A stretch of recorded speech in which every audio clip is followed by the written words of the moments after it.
The long-standing battle between Israel and Hamas, two entities with deep historical roots, has been a source of much global tension and debate.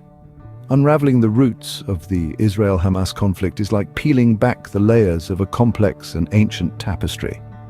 At its core, this conflict is steeped in historical disputes over land. The land, often referred to as the Holy Land, has been the site of numerous invasions, conquests, and claims over thousands of years. From the Canaanites to the Israelites, from the Romans to the Ottomans, and eventually to the British, who, in the early 20th century, promised this land to both the Jews and the Arabs, leading to an inevitable clash. But it's not just about the land, it's also about religious beliefs. Both Jews and Muslims consider this land sacred. For Jews, it's the promised land of their forefathers, the land of Abraham, Isaac, and Jacob. For Muslims, it's the land where Prophet Muhammad ascended to heaven. These deeply ingrained religious beliefs have only served to fuel the fire of this conflict. And then there are the political motivations. The creation of Israel in 1948, without a corresponding state for Palestine, was seen by many as a grave injustice. This led to the rise of several resistance movements, including Hamas, who believe in the liberation of Palestine through armed struggle. But this conflict isn't just about Israel and Hamas. It's also about the larger Arab-Israeli conflict, with neighboring Arab states refusing to recognize Israel, leading to several wars and ongoing tensions. Complicating matters further is the role of the international community. Many argue that the United Nations' actions, or lack thereof, have contributed to the escalation of the conflict, with some even suggesting that it has indirectly led to the rise of terrorist organizations. The complexity of this issue goes beyond simple territorial disputes. It is a clash of histories, identities, and beliefs. Did you know that both Jews and Muslims have unique perspectives on Jesus, a figure central to Christianity?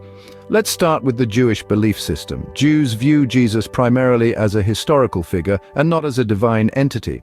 The Jewish faith, rooted in the Old Testament, does not accept the concept of the Messiah being a divine Son of God. They perceive Jesus as a teacher or possibly a prophet, but not as the Messiah prophesied in Jewish scriptures. This is primarily because the Jewish interpretation of messianic prophecies differs significantly from the Christian interpretation.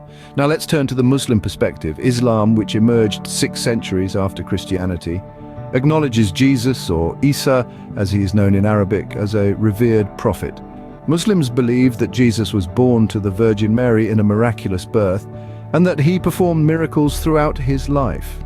However, similar to Jewish beliefs, Muslims do not accept Jesus as the Son of God. In Islam, Jesus is seen as a messenger of God, much like other prophets such as Moses and Muhammad. The Quran, Islam's holy book, categorically states that God does not have a son. Interestingly, both religions share a common belief that Jesus did not have a conventional birth, and that he played a significant role in their historical and spiritual narratives. However, the nature of his role and his divinity are points of divergence. In the grand tapestry of religious beliefs, these differences and similarities weave a complex yet fascinating pattern. They remind us that our understanding of figures like Jesus can vary greatly, influenced by our cultural, religious, and historical contexts. While these beliefs may diverge, it's important to remember that both religions hold Jesus in high regard, albeit in different ways. The international community plays a significant part in this conflict, with their actions and inactions often influencing the course of events. The United Nations, the world's largest intergovernmental organization, holds a pivotal role in this narrative. Established in the aftermath of the Second World War, it was designed to prevent another such conflict. Its role in the Israeli-Palestinian dispute, however, has been a topic of much debate. There are critics who argue that the UN's actions, or lack thereof, have inadvertently contributed to the rise of terrorist organizations. They posit that the perceived absence of impartial action has led to feelings of resentment and disenfranchisement among certain groups. This escalation of violence and the emergence of extremist factions have, in turn, complicated the quest for a resolution. It has underscored the need for an even-handed approach, one that respects the rights and aspirations of both Israelis and Palestinians. This brings us to the concept of a two-state solution, a proposition that has been on the table for decades. It advocates for the establishment of an independent Palestinian state alongside Israel. It is a proposal that has been endorsed by numerous international bodies and is seen by many as the most viable pathway to lasting peace. Yet the road to realizing this vision is fraught with obstacles. Territorial disputes, security concerns, and deeply rooted historical grievances are just a few of the hurdles that need to be overcome. It is here that the international community, with its collective influence and resources, can play a critical role. Peacekeeping efforts, diplomatic negotiations, and the promotion of mutual understanding are all tools at the international community's disposal. But these tools must be wielded with care, with an awareness of the complex realities on the ground, and with a commitment to upholding the principles of justice and human rights. The road to peace is complex and fraught with challenges, but it is a journey that the international community must undertake. Despite the conflict, one cannot overlook the shared heritage between Palestinians and Israelis.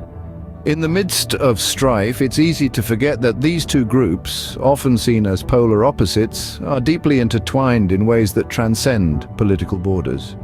Let's take a moment to explore the shared language, cultural practices, and historical experiences that bind Palestinian Christians and Muslims together, and likewise the Israelis. Language, as we know, is more than just a tool for communication. It's a vessel carrying the history, culture, and spirit of a people, and in this part of the world, Arabic and Hebrew, two Semitic languages, weave a rich tapestry of shared linguistic heritage. Their similar syntax, grammar, and even some vocabulary speak volumes about the common roots of the people who speak them. The shared cultural practices are another testament to their intertwined histories. From the vibrant music and dance, like the dabka and hora, to culinary delights that grace their tables, such as hummus and falafel, there's a common thread that binds them. These are more than just cultural artifacts. They are symbols of a shared past, a shared home, and then there's the shared religious demographics. In both Palestine and Israel, you will find adherents of the three great Abrahamic religions, Judaism, Christianity, and Islam. This shared religious landscape is a testament to the region's rich spiritual heritage, with Jerusalem at its heart, revered by all. But it's not just about shared holy sites or religious demographics. It's about the shared historical experiences too. From the age-old empires that ruled these lands to the more recent events of the 20th century, the people here have been shaped by a common history, filled with triumphs and tribulations alike. Despite the divisions, the tensions, the conflicts, there is a shared heritage here that cannot be denied. It's a heritage that's woven into the fabric of their daily lives, their languages, their faiths, and their collective memory. This shared heritage serves as a reminder that unity and peace are not impossible goals.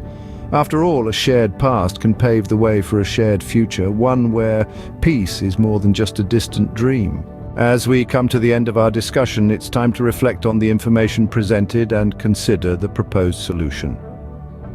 In the course of our exploration, we've delved into the root of the Israel-Hamas conflict, a deeply entrenched issue with a complex history. We've traced back to the establishment of the Zion Kingdom, understanding the intricacies of the religious beliefs held by Jews and Muslims. We've seen how interpretations of prophecies and perceptions of Jesus differ, yet how these differences have shaped the region's history and culture. We've also examined the role of the international community, the delicate dance of diplomacy, and the impact of decisions made on a global stage. The creation of Israel, the absence of a corresponding Palestinian state, and the subsequent rise of terrorist organizations have all contributed to the tension we see today. We've seen the shared heritage of this region, the commonalities in language, culture, and practice between Palestinian Christians and Muslims. This shared heritage serves as a reminder that, despite the conflict, there is more that unites us than divides us. Now it's time to consider the proposed solution, the two-state solution. An impartial and peaceful resolution that respects the rights and aspirations of both Israelis and Palestinians. It's a solution that aims to bring about peace in a region that has seen too much conflict. But as we consider this solution, let's not forget the importance of understanding and empathy. It's easy to choose a side, to point fingers, to blame, but true resolution can only come when we empathize with the other, when we strive to understand their perspective, their pain, their hopes, and their dreams. Remember, understanding and empathy are the first steps towards resolution. Let's hope for a future where peace prevails in this historically rich region.